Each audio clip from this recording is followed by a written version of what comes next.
नमस्कार दोस्तों, स्वागत है आपका हमारे YouTube चैनल पूजा सेवन स्टोरीज में। जय श्री कृष्ण। प्रिय साधक, क्या आपने कभी महसूस किया है कि अचानक सब कुछ बदलते हुए भी भीतर एक अजीब सा ठहराव आने लगा है। कभी कभी बिना किसी ठोस वजह के मन का कोना भारी हो जाता है और जिन रिश्तों को कभी जीवन का आधार माना था वे रेत की तरह हाथों से फिसलने लगते हैं। तार्किक दिमाग जब इन परिस्थितियों को समझने में पूरी तरह असफल हो जाता है तब सत्य की खोज शुरू होती है।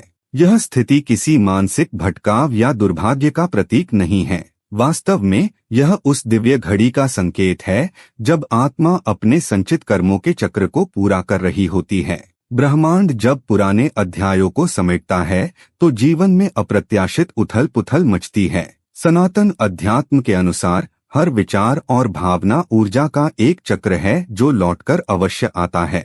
जब यह चक्र पूर्ण होता है तब एक नई चेतना का उदय होता है।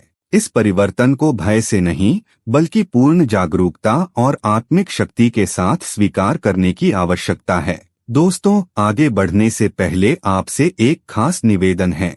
अगर यह वीडियो आपको अच्छा लगे तो इसे लाइक कीजिए, चैनल को सब्सक्राइब कीजिए और सबसे जरूरी बात, इस वीडियो को हाइप करना बिल्कुल मत भूलिए। आपकी एक हाइप हमें और ज्यादा लोगों तक पहुंचने में मदद करती है और हमारे हौसले को और मजबूत बनाती है। आपका एक लाइक हमें ऐसे ही और दिव्य व प्रेरणादायक वीडियो बनाने की ताकत देता है। इसलिए कृपया करके इस वीडियो को लाइक और हाइप करके इस वीडियो को पूरा देखिए और दूसरों के साथ शेयर भी कीजिए। चलिए अब बिना देरी किए वीडियो को शुरू करते हैं।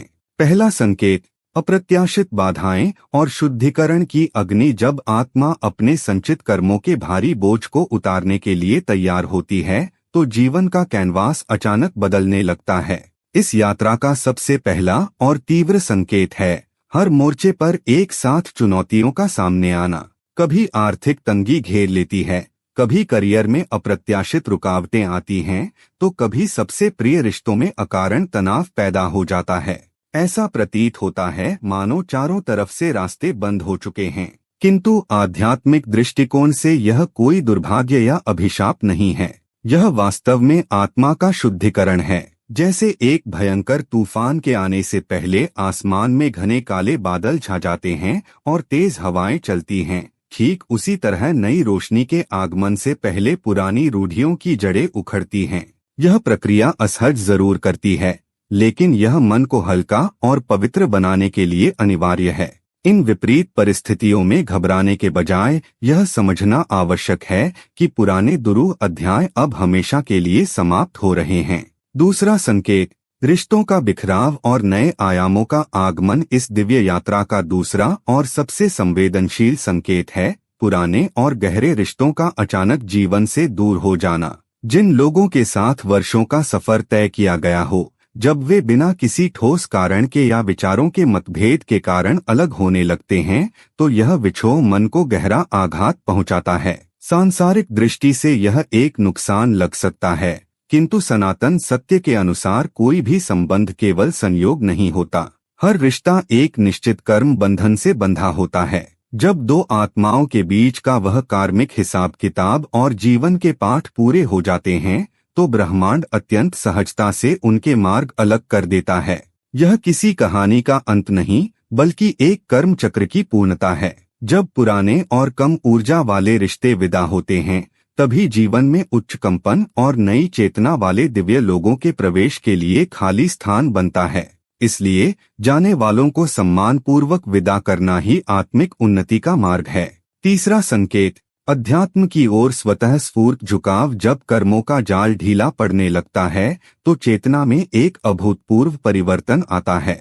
इसका तीसरा और अत्यंत शक्तिशाली संकेत है अध्यात्म की ओर मन का अचानक और गहरा आकर्षित होना। जो व्यक्ति कभी भौतिक सुख सुविधाओं और सांसारिक चकाचौंध में पूरी तरह व्यस्त था, वह अचानक ध्यान, योग और प्राचीन दार्शनिक ग्रंथों की गहराई में उतरने लगता है। भीतर से एक मौन पुकार गूंजने लगती है जो व्यक्ति को यह सोचने पर विवश कर देती है कि क्या यह जीवन केवल जिम्मेदारियों और धन कमाने तक ही सीमित है। मैं कौन हूँ और मेरा वास्तविक गंतव्य क्या है। यह जिज्ञासा किसी बाहरी प्रभाव से नहीं, बल्कि आत्मा के अपने वास्तविक स्वरूप को पहचानने की तड़प से पैदा होती है। यही वह जागृति है जिसने इतिहास में राजकुमारों को वैराग्य की ओर और साधारण इंसानों को संतों में बदल दिया। इस अवस्था में ब्रह्मांड किताबों, गुरुओं या किसी अजनबी के वचनों के माध्यम से व्यक्ति को सही मार्ग दिखाने लगता है। चौथा संकेत, एकांत की महिमा और आंतरिक मौन का अनुभव। इस रूपांतरण का चौथा संकेत सबसे गहरा और थोड़ा चुनौतीपूर्ण प्रतीत होता है। भीड़ के बीच भी एक गहरे अकेलेपन का एहसास होना। जो महफिलें और मनोरंजन पहले मन को लुभाते थे, वे अचानक खोखले और व्यर्थ लगने लगते हैं। पुराने मित्रों की बातें और सांसारिक गपशप अब भीतर एक अजीब सी अरुचि पैदा करती है। इस अवस्था में व्यक्ति खुद से ही सवाल करने लगता है कि कहीं वह संसार से कट तो नहीं रहा। किंतु यह कोई मानसिक अवसाद नहीं है, यह वास्तव में चेतना का अपने मूल केंद्र की ओर लौटना है। बाहरी शोर जब तक शांत नहीं होता, तब तक अंतरात्मा की दिव्य आवाज सुनाई नहीं देती। सत्य की खोज के लिए इतिहास में भी महापुरुषों को एकांत का सहारा लेना पड़ा है। यह अकेलापन धीरे धीरे एक अत्यंत शक्तिशाली और पवित्र एकांत में बदल जाता है, जहां साधक का सीधा संपर्क ब्रह्मांड की असीम ऊर्जा से होने लगता है। यह स्वयं को जानने की एक अत्यंत गौरवशाली अवस्था है। पांचवा संकेत, पुराने पैटर्न्स का टूटना और ऊर्जा का उत्थान। इस यात्रा का पांचवा और बेहद क्रांतिकारी संकेत है। बरसों पुरानी आदतों और नकारात्मक पैटर्न्स का अचानक और अपने आप टूट जाना। इसके लिए व्यक्ति को कोई कठोर संकल्प या संघर्ष नहीं करना पड़ता, बल्कि वे चीजें जो कभी मन को बहुत आकर्षित करती थीं, जैसे अत्यधिक स्क्रीन टाइम, गपशप, तामसिक आदतें या ईर्ष्या और क्रोध की भावनाएं, वे अचानक बेअसर होने लगती हैं। यह इस बात का स्पष्ट प्रमाण है कि आत्मा की आंतरिक ऊर्जा का स्तर अब ऊपर उठ चुका है। जब व्यक्ति की आंतरिक वाइब्रेशन यानी कंपन आवृत्ति बढ़ती है, तो निम्न स्तर के विचार और प्रवृत्तियां जीवन से वैसे ही छंट जाती हैं, जैसे सूर्य के उदय होते ही अंधकार स्वतः विलीन हो जाता है। जीवन में सात्विकता, सुबह जल्दी उठने की ललक और सत्य के प्रति एक सहज आग्रह बढ़ने लगता है। यह बदलाव कोई संयोग नहीं, बल्कि एक उच्चतर चेतना में प्रवेश की सुंदर शुरुआत है। छठा संकेत, भावनात्मक शुद्धिकरण और संचित दर्द की विदाई। इस यात्रा का छठा संकेत अत्यंत भावुक और गहरा होता है। अकारण ही आंखों से आंसुओं का बहना और पुरानी स्मृतियों का सतह पर आना। कई बार बिना किसी तात्कालिक दुख के अतीत की भूली बिसरी यादें, बचपन के अनुभव या बिछड़ चुके लोगों की बातें मन को पूरी तरह उद्वेलित कर देती हैं। ऐसा लगता है मानो भीतर वर्षों से दबा हुआ कोई अनजाना सा बोझ बाहर निकलने की छटपटाहट में है। आध्यात्मिक विज्ञान के अनुसार यह स्थिति मन की कमजोरी नहीं, बल्कि कर्मों के दहन की एक अत्यंत पवित्र प्रक्रिया है। जिन भावनाओं और चोटों को व्यक्ति ने समय के साथ दिल की गहराइयों में छुपा कर रखा था, वे इस अंतिम दौर में बाहर आकर हमेशा के लिए विलीन होने लगती हैं। यह ठीक वैसा ही है जैसे किसी घाव के भरने से पहले उसका साफ होना अनिवार्य होता है।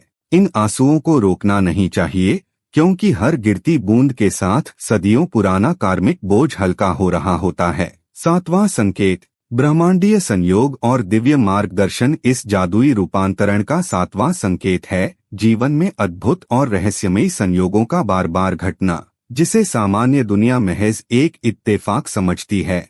अध्यात्म की भाषा में उसे सिंक्रोनिसिटी या दैवीय संकेत कहा जाता है। इस अवस्था में व्यक्ति किसी पुराने मित्र को याद करता है और उसी क्षण उसका संदेश आ जाता है। मन में किसी विकट प्रश्न का द्वंद्व चल रहा होता है और अचानक किसी पुस्तक के पन्ने, चलते हुए वीडियो या किसी अजनबी की बात में उसका सटीक उत्तर मिल जाता है। यह इस बात का जीवंत प्रमाण है कि आत्मा अब अपने सीमित दायरे से बाहर निकलकर ब्रह्मांड की असीम चेतना के साथ एक लय में आ चुकी है। जब पुराने कर्मों का पर्दा हटता है, तो अदृश्य शक्तियां सीधे संवाद करने लगती हैं। ये चमत्कारी संयोग दरअसल ब्रह्मांड का थपथपाता हुआ हाथ हैं, जो हौसला बढ़ाते हुए मौन शब्दों में कहता है, तुम अकेले नहीं हो, तुम्हारी राह बिल्कुल सही है। आठवां संकेत, परिस्थितियों से परे अगाध आंतरिक शांति इस आध्यात्मिक रूपांतरण का 8वां संकेत एक अत्यंत दुर्लभ और अनमोल उपहार है। एक ऐसी गहरी भीतरी शांति का उदय होना जो बाहरी दुनिया के उतार चढ़ाव पर निर्भर नहीं करती। सामान्यतः इंसान की खुशी और सुकून परिस्थितियों के अधीन होते हैं, लेकिन इस अवस्था में पहुंचकर जीवन का पूरा समीकरण ही बदल जाता है। अब चाहे चुनौतियां सामने खड़ी हों, धन की कमी हो या कोई पुराना रिश्ता टूट रहा हो, भीतर का मौन और ठहराव भंग नहीं होता। यह मानसिक उदासीनता नहीं, बल्कि पूर्ण समर्पण और अटूट श्रद्धा की पराकाष्ठा है। आत्मा अब यह भली भांति जान लेती है कि ब्रह्मांड में जो कुछ भी घटित हो रहा है वह उसके उच्चतम कल्याण के लिए ही है। जब व्यक्ति सुख दुख, लाभ हानि और मान अपमान के द्वंद्व से ऊपर उठकर हर परिस्थिति में साक्षी भाव से जीना सीख जाता है, तो यही स्थिति आत्मज्ञान की सच्ची शुरुआत बनती है। यह वह परम आनंद है जिसे संसार की कोई भी ताकत छीन नहीं सकती।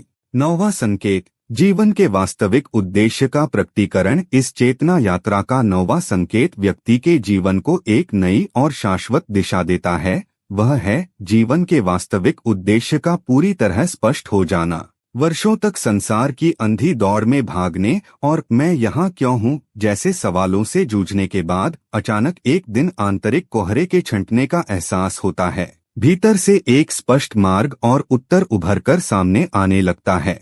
अब व्यक्ति का लक्ष्य मात्र धन कमाना या सांसारिक जिम्मेदारियां निभाना नहीं रह जाता, बल्कि वह कला, लेखन, सेवा, प्रकृति के संरक्षण या दूसरों को जागरूक करने जैसे रचनात्मक और परोपकारी कार्यों की ओर खींचा चला जाता है। जब आत्मा का यह असली मकसद सामने आता है तो जीवन में एक अभूतपूर्व ऊर्जा और उत्साह का संचार होता है। हर सुबह एक नए संकल्प के साथ शुरू होती है। व्यक्ति अब जीवन को सिर्फ काटने या गुजारने के बजाय ब्रह्मांड के एक सुंदर माध्यम के रूप में पूरी सार्थकता के साथ जीने लगता है। 10वां संकेत, भयों का विसर्जन और परम निर्भयता का उदय। इस पूरी आत्मिक यात्रा का 10वां और सबसे महान शिखर है भीतर से हर प्रकार के भय का समूल नष्ट हो जाना। अतीत में जो इंसान मृत्यु के विचार, अकेलेपन के दंश, समाज द्वारा ठुकराए जाने के डर या असफल होने की चिंता में घुटता रहता था, वह अचानक खुद को एक असीम साहस से भरा हुआ पाता है। सारे सांसारिक डर और आशंकाएं अब पूरी तरह बेअसर और खोखली प्रतीत होने लगती हैं। यह अवस्था किसी कृत्रिम आत्मविश्वास से नहीं, बल्कि इस परम सत्य के बोध से पैदा होती है कि मनुष्य केवल हाड़-मांस का शरीर नहीं, बल्कि एक अमर और अविनाशी आत्मा है। जब यह शाश्वत ज्ञान हृदय की गहराइयों में उतर जाता है तो व्यक्ति हर परिस्थिति में अडिग रहने वाला एक सच्चा वीर बन जाता है। वह वर्तमान क्षण में पूरी निष्ठा और कर्तव्यपरायणता के साथ जीता है। यह निर्भयता ही इस बात का अंतिम उद्घोष है कि पुराने कर्मों का बंधन अब हमेशा के लिए टूट चुका है। उम्मीद करते हैं कि आपको इस वीडियो से कुछ नया जरूर सीखने को मिला होगा। आपको वीडियो कैसी लगी हमें कमेंट बॉक्स में जरूर बताएं। अगर वीडियो के दौरान मुझसे कोई गलती हो गई हो तो मैं माफी चाहता हूं। दोस्तों, हमारे चैनल पर और भी अच्छी वीडियोस है, उन्हें भी जाकर आप जरूर देखें। लिंक जो है वह आप डिस्क्रिप्शन बॉक्स में चेक कर सकते हैं। जो अक्सर डेली हमारी वीडियोस देखते हैं उन सभी का दिल से शुक्रिया। दोस्तों, अगर आपको ये वीडियो अच्छा लगा तो कृपया करके वीडियो को लाइक करें और वीडियो को हाइप जरूर करें और कमेंट बॉक्स में हर हर महादेव जरूर लिखें और वीडियो को शेयर जरूर करें और चैनल को सब्सक्राइब करें। धन्यवाद। ओम नमः शिवाय। यहाँ यह बताना जरूरी है कि हम किसी भी तरह की मान्यता, जानकारी की पुष्टि नहीं करते हैं। किसी भी जानकारी या मान्यता को अमल में लाने से पहले संबंधित विशेषज्ञ से सलाह लें। वीडियो को अंत तक देखने के लिए आप सभी का बहुत बहुत धन्यवाद।